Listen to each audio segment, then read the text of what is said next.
Fala aí, Redbang, você acompanha o canal United by Metal. Eu estou aqui no meu quarto para gravar esse programa de hoje e aproveitar, né, que a gente está nesse momento delicado aí de isolamento social para os que podem fazer isso. No meu caso, acho que nem entra nessa pauta porque o setor que eu trabalho está completamente parado, então eu fui forçado a parar também, e apesar de que eu trabalho em casa mesmo.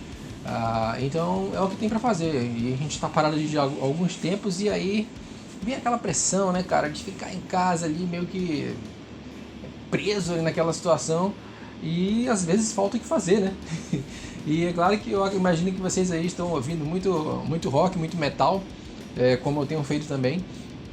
Mas pô, eu já fiz quase todos os reparos que tinha para fazer aqui em casa. Já reformei o quarto, já pintei isso, já pintei aquilo. Ainda tem coisa para fazer, a gente vai fazendo devagarzinho. Mas também para passar um pouco mais o tempo, eu tenho assistido muitas séries e filmes, né? Que é uma coisa que eu gosto, né, de fazer já há muito tempo. E então eu resolvi desenterrar uma pauta, uma das pautas mais antigas do canal, que era uma pauta que fala sobre filmes que abordam o tema rock, né? Que envolvem rock, que falam sobre rock. É uma das pautas mais antigas do canal, foi em 2015 ainda que a gente começou a desenvolver isso. Eu faria esse vídeo com o Jander, a gente acabou enrolando tanto que não foi possível fazer, né? A gente tem alguns outros temas que são natimortos aí, esse daí parecia ser um, mas, poxa, se a gente dá tanta desculpa de que a gente não grava por falta de tempo, né? No meio de uma situação dessa, né, onde que mais agora a gente tenha tempo ficando em casa, né, não podia deixar de fazer algum material aí, então resolvi desenterrar essa pauta aí. Então é só eu na área aqui para poder falar sobre filmes que falam sobre rock ou que abordam esse tema, que tem elementos de rock e tal. São 3 listas, caras. Eu separei aí 15 filmes para falar, e vou falar sobre 5 filmes em cada vídeo. E eu vou só colocar em ordem aqui, né? Em primeiro lugar vai ser o que eu mais gosto desses 5 que eu tô falando aqui, né? Não vou fazer uma ordem dos 15, né? Que senão ia ficar muito mais complexo. Então é isso. Vamos começar a lista de hoje, né? Com 5 filmes. E o primeiro deles que eu abordarei aqui, Tenacious D e A Palheta do Destino, de 2006, com direção de Liam Lynch. E os protagonistas ali são interpretados por Jack Black e o Kyle Gass, né? O filme conta a história de um jovem rapaz, interpretado por Jack Black, oprimido pelos pais que, após ter uma visão com Ronnie James Dio, foge de sua cidade natal, Kickapoo, em busca de sucesso como roqueiro. Em sua jornada ele encontra o Kyle Gass, um músico fracassado que lhe promete ensinar como ser rockstar. Mas como que isso daria certo se ele é se ele é um fracassado, né? Mas enfim, o filme ele conta com a participação do Dave Grohl, que interpreta um satã muito louco, um dos melhores satanás que eu já vi em filmes. E ele também tocou a bateria das músicas, né, na vida real e tal. E o filme também ele tem uma breve participação ali do Tim Robbins e do Ben Stiller, cara. What you seek is the pick of destiny. É um filme de comédia, né? E na melhor essência ali do que o Jack Black faz. Na verdade, entre os filmes do Jack Black, esse não é o que eu considero mais engraçado, né? Mas ele faz parte do tema de rock e tal. E pelo fato dele ter uma trilha sonora original e tal, e as músicas serem interessantes, ele acabou ganhando uma sobrevida, né? Ele atravessou a tela, e a banda Tenacious D acabou sendo convidada para tocar em alguns festivais aí mundo afora, inclusive estiveram presentes na edição mais recente do Rock in Rio, né?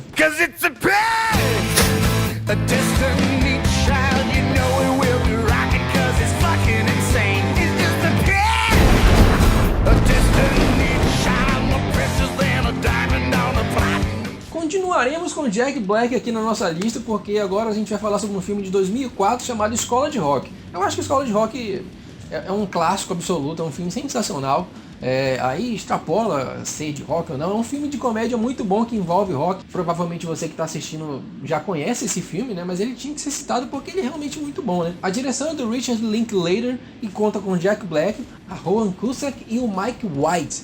E na verdade quem brilha aqui nesse filme são as crianças, né? Os caras tiveram a sorte ali de, naquele momento, de ter encontrado um elenco menino muito bacana e eles fazem toda a diferença. Dewey Finn, interpretado por Jack Black, é um músico que acaba de ser demitido de sua banda, a No Vacancy, e cheio de dívidas e sem ter o que fazer, ele rouba a vaga de professor de seu amigo Ned Schneebly, interpretado por Mike White, e começa a ensinar para as crianças a única coisa que ele sabe, que é rock, né? E pô, um dos destaques desse filme pra mim é sem dúvida a cena do Jack Black na van dele cantando The Immigrant Song do Led Zeppelin. Aquela cena é sensacional, cara. O filme foi indicado ao Grammy por melhor trilha sonora e também foi indicado ao Globo de Ouro por melhor ator em comédia ou musical com o Jack Black, né? Infelizmente não ganhou.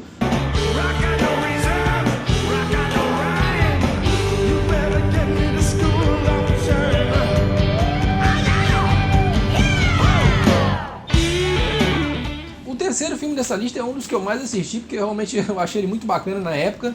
Ele é de 2001, se chama Rockstar, direção de Stephen Herek, e no elenco conta com Mark Wahlberg, Jennifer Aniston e Dominic West. Chris Cole trabalha como vendedor em uma loja ao mesmo tempo em que é vocalista de uma banda tributo de seu grupo de heavy metal predileto, o Steel Dragon. Até que sua vida muda por completo quando o vocalista da banda Steel Dragon é expulso do grupo e os demais integrantes o convidam para substituí-lo. O destaque aqui vai para a devoção do Chris Cole, que é o personagem principal, também conhecido pelo seu nome artístico Easy, né? A devoção que ele tem pelo Bob, né, que era o vocalista, tudo que o Bob fazia, ele também fazia, o mesmo penteado, as mesmas roupas, tentava buscar roupas que o cara já tinha usado antes, coloca um piercing no mamilo por causa que o Bob tinha colocado há pouco tempo atrás, e também o perfeccionismo que existe nele, né? Na verdade o Chris, ele é como se fosse um nerd do rock, né? Ele leva a coisa muito a sério, ele tenta se aprofundar nas histórias, ele tenta entender, né, cada detalhe, ele sabe datas de lançamento, sabe coisas de integrantes. Muitas vezes eu me identifiquei com algumas coisas que o Chris apresentava ali no filme, né? Como por exemplo um diálogo muito simples no café da manhã, quando ele está tomando ali com a sua família, em que o pai dele pergunta se a banda que ele tinha assistido na noite anterior tinha tocado tal música, e ele fala, essa banda não toca essa música desde o show de 1900 e lá vai, sabe? O cara dá o detalhe certinho e o irmão dele fala bem assim, é patético você saber esse tipo de coisa. Então assim, pô, eu já vi também pessoas dizer que é uma idiotice você colecionar CDs, gostar de CDs, caçar CDs e ter uma conversa por vários minutos sobre esse tipo de assunto. Eu já passei por esse tipo de discriminação, né? Então assim, o Chris, ele era um nerd nesse sentido, né? Mas o fato é que ele era um pouco radical, metódico demais no seu comportamento, e isso acabava envenenando as pessoas ao seu redor. E, por exemplo, na banda tributo dele, ele queria que tudo fosse perfeito, nota por nota, não havia espaço para improviso, e isso acabou fazendo com que ele tivesse vários desentendimentos com a banda, né? A ponto do Rob, né, que é o guitarrista da banda, interpretado pelo Timothy Olyphant, ele chegar ao ponto de expulsar o Chris, mesmo gostando dele, né? O que o filme deixaria claro pra gente isso depois que ele consegue entrar no Steel Dragon, e o Rob sabe disso. É possível você ver no rosto do Rob uma satisfação por ele ter entrado na banda, que era um sonho do cara, ele era amigo dele. O negócio é que o comportamento do Chris estava um tanto quanto inadequado, e isso fazia com que as pessoas quisessem se afastar dele por aquele momento. E agora algumas curiosidades sobre o filme, né? A trilha sonora do filme é simplesmente espetacular, cara. Ela foi composta, muitas músicas foram compostas para esse filme, né? Escrita basicamente para a banda fictícia Steel Dragon, e destaque para as músicas We All Die Young. Essa música, cara, é sensacional, né? Ela é interpretada na vida real, né, pelo vocalista o Milenko Matvievich, que era o vocalista da banda Steelheart, né? O cara tem um vocal simplesmente espetacular. Uma pena que, por exemplo, a banda Steelheart mesmo eu não curto, né? Ela faz um hard rock bem galhofas, assim, eu gosto muito de hard rock, né? Mas essa banda, por exemplo, eu não consegui me identificar, cara. Mas essa música, sempre pra mim, é uma das melhores do filme, junto com Wasted Generation, que foi composta pelo Desmond Child, cara. O cara é simplesmente uma máquina de hits, que já trabalhou com Aerosmith, com Bon Jovi, com Alice Cooper, cara. Então, assim, as músicas desse filme são muito boas, tanto que é um outro exemplo de uma banda que, assim como o Tenacious D, né, quase extrapolou a vida real, né? A banda em si não, né? Mas as músicas elas são tocadas. Tem banda que faz cover do Steel Dragon por aí, cara, porque as músicas são realmente muito boas. A trilha sonora desse filme é muito reverenciada. Stand Up e Wasted Generation são duas músicas pesadíssimas e elas são cantadas, né, na vida real pelo Jeff Scott Soto. E a Stand Up ela foi composta pelo Sammy Hagar, inclusive ela foi lançada em um dos discos do Sammy. E é engraçado, né? Porque tem dois vocalistas que cantam as músicas do Steel Dragon, né? Mas no filme é só um, né? É como se fossem variações vocais do mesmo vocalista, né? Do Bob, no caso. Mas na vida real você pegou aí dois vocalistas completamente distintos, né? Mas, cara, as músicas são muito fodas. Todas as músicas são muito bacanas. A banda Steel Dragon, ela é formada pelo God, que é o Zakk Wylde, o Jorgen, que é o Jeff Pilson, cara, tocou no Dokken, no Dio, o AC na bateria, né, que é o Jason Bonham, filho do John Bonham, e o vocalista que substitui o Easy no último show com o Steel Dragon, né, que sobe ali ao palco, é o Miles Kennedy do Alter Bridge, Slash, também teve umas edições recentes aí do Rock in Rio, acho que há 2 anos atrás ele estava no Rock in Rio. Quando o Chris ele vai fazer a sua audição para entrar no Steel Dragon, ele chega a tempo de ver a performance de um outro concorrente.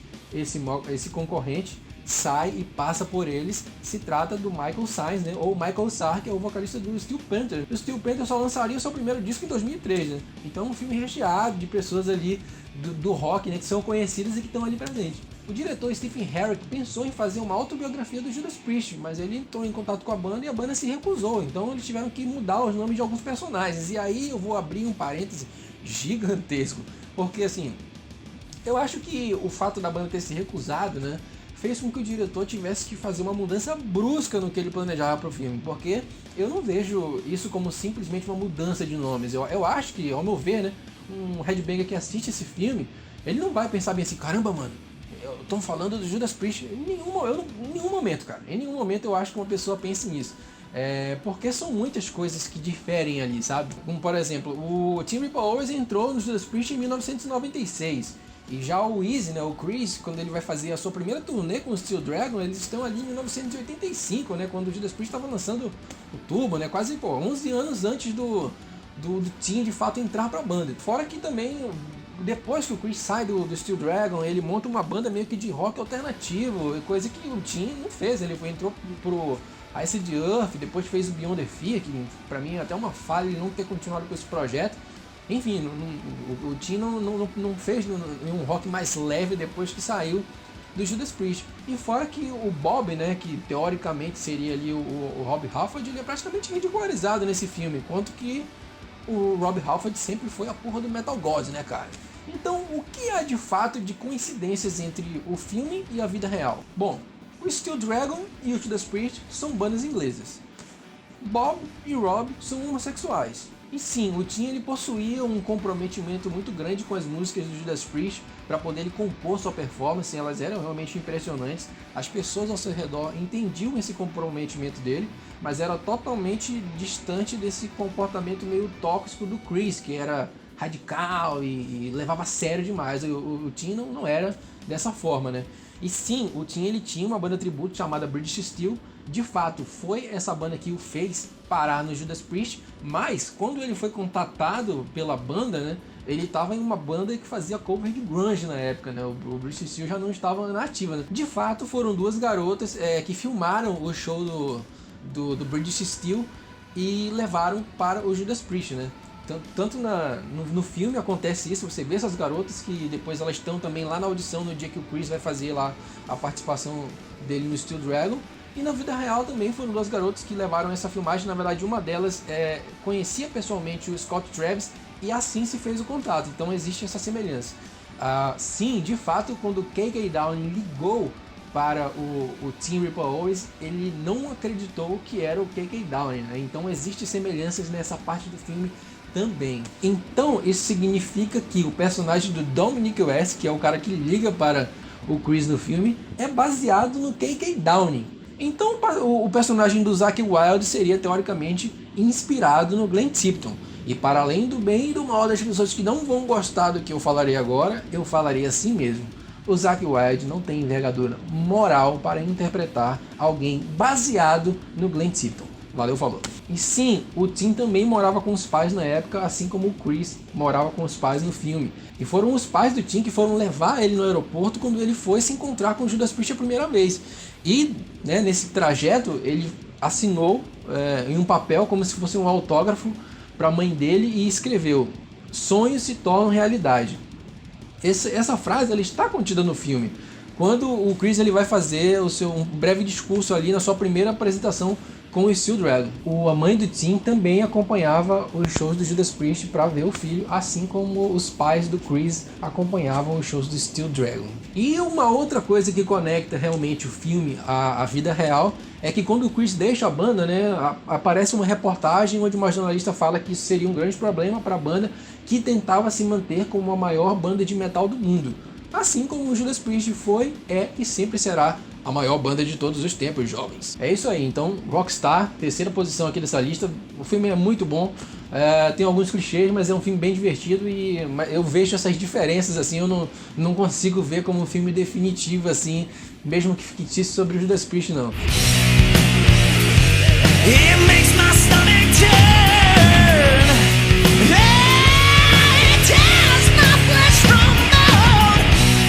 How we turn our dream to stone, and we all die young.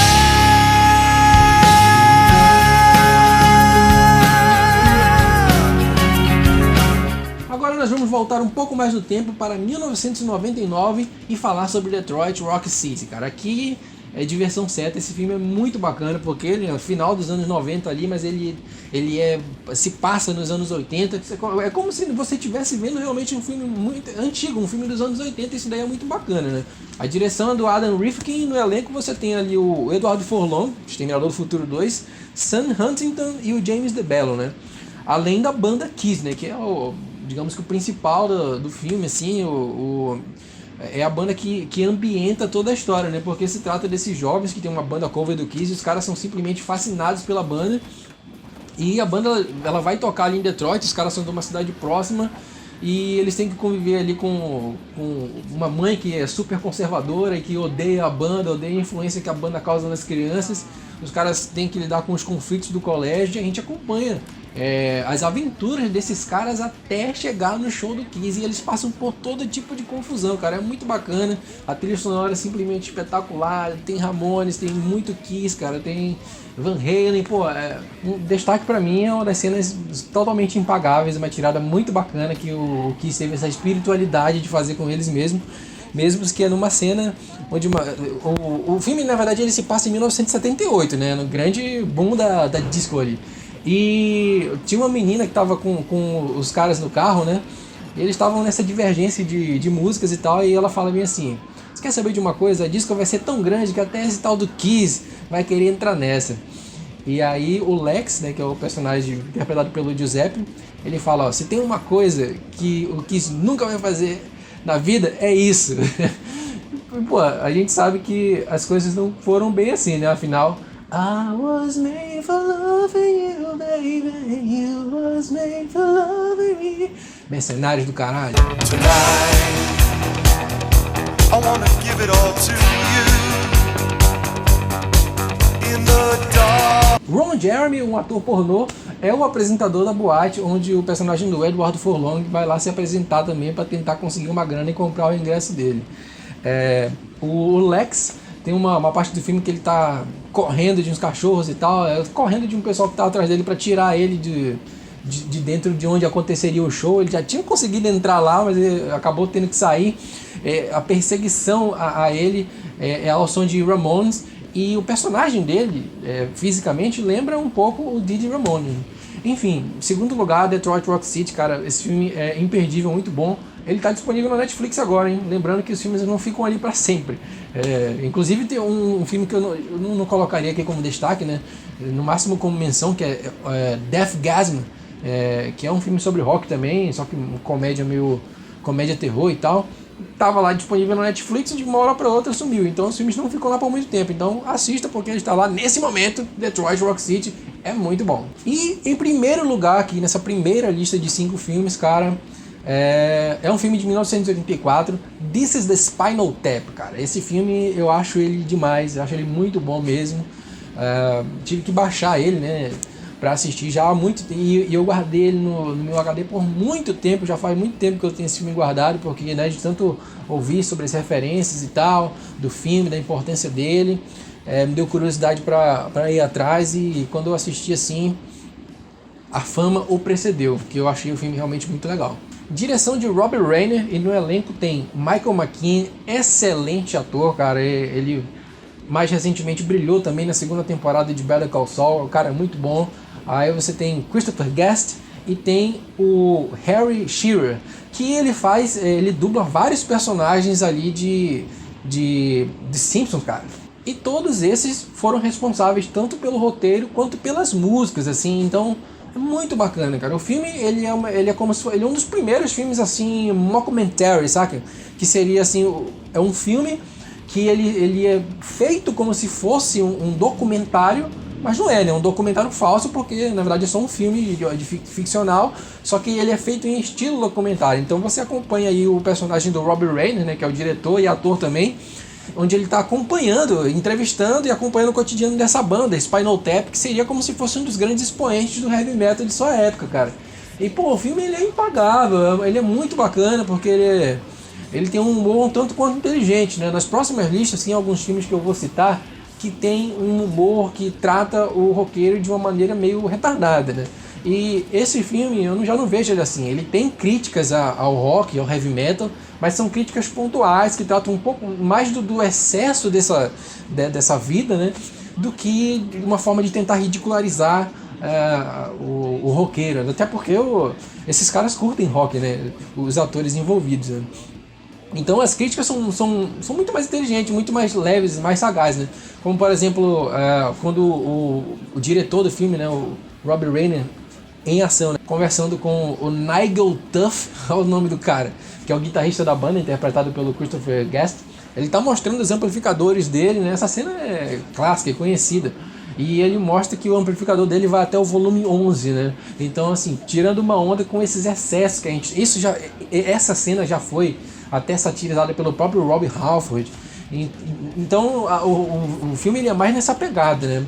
As músicas são originais também, são muito bacanas. E o Spinal Tap também é uma banda, assim como o Tenacious D, que ela atravessou a tela, né? E chegou a fazer alguns shows justamente por ser muito bacana mesmo, cara. É claro que é uma comédia e tal, mas as músicas são realmente bem legais. As letras também são zoadas, mas putz, é muito bacana, você tem que assistir, cara. Dá um jeito de baixar esse filme, você tem que assistir. Em 2002, o filme ele foi selecionado para a preservação pelo Registro Nacional de Filmes dos Estados Unidos por ser culturalmente histórico ou esteticamente significante.